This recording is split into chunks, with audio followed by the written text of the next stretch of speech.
سلام الحباب. بيتزا من اروع ما يكون، غير في 5 دقائق وانت درت بيتزا الهبال تاع الدنيا. وهاد البيتزا ماكش راح تندم عليها باذن الله، ما فيها لا عجينه لا تعب لا والو. والحاجه الشابه في هاد البيتزا البنه والتقرميش.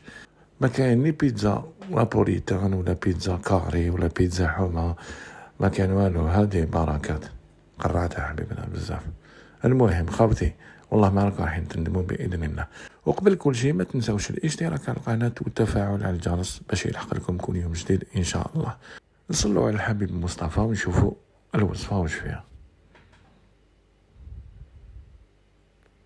انا كيما راكم تشوفوا في هاد السنيوه فرشت عليها بابي كويسون وحطيت عليها هاد الخبز تورتيلا. كيفاش راح نستعملوها؟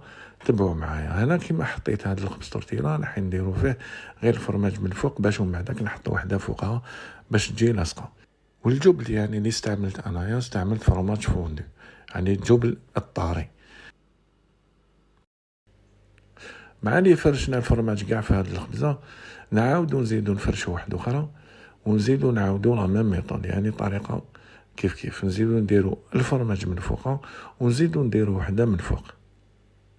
الا كانوا عندك بزاف لي بيرانا في الدار تقدر تستعمل 2 حبات اونفان، رانا نكسرو برك الحباب. الا كان عندك الغاشي بيان سور تقدر تستعملو 2 راح تجيك بنينه بزاف. نزيدو نمشيو عليها لاصوص طوماط. الصلصه تاعنا راح نحط لكم المقادير تاعها في الديسكريبشن ان شاء الله في صندوق الوصف. مع اللي درنا لها صلصه الطماطم هذه درنا لها شويه زيتون اخضر اشي. ديروا لها المهم واش حبيتوا لي زانغريديون اللي عندك في الدار ديريهم لها حديك بزاف هينه، مي دو بريفيرونس يعني ديروها على الطريقه اللي درتها انا، ما فيها والو، حاجه سامبل. شويه زيتون شويه طون وشويه فرماج، هذا ما كان صدقوني البنه تاعها ولا اروع.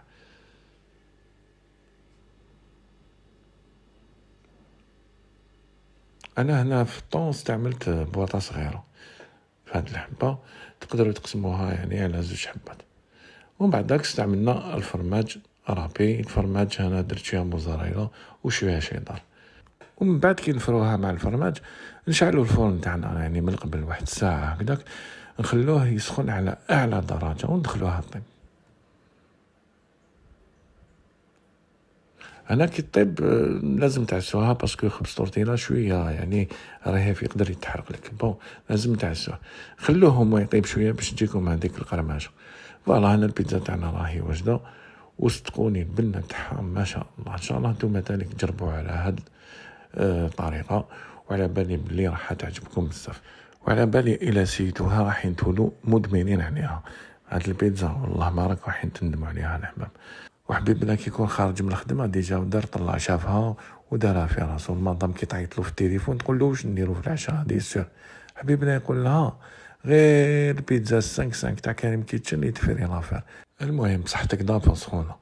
الحباب لحقنا نهايه هذا الفيديو، ما تنساوش الاشتراك والتفاعل على الجرس والتفاعل تانيك على الوصفه والوصفات اللي حيطينها من قبل، سيتو الناس اللي حتشترك من بعد. واش نقول لكم عليا؟ غير نقول لكم تهلاو في روحكم، تهلاو بصحتكم. سلام.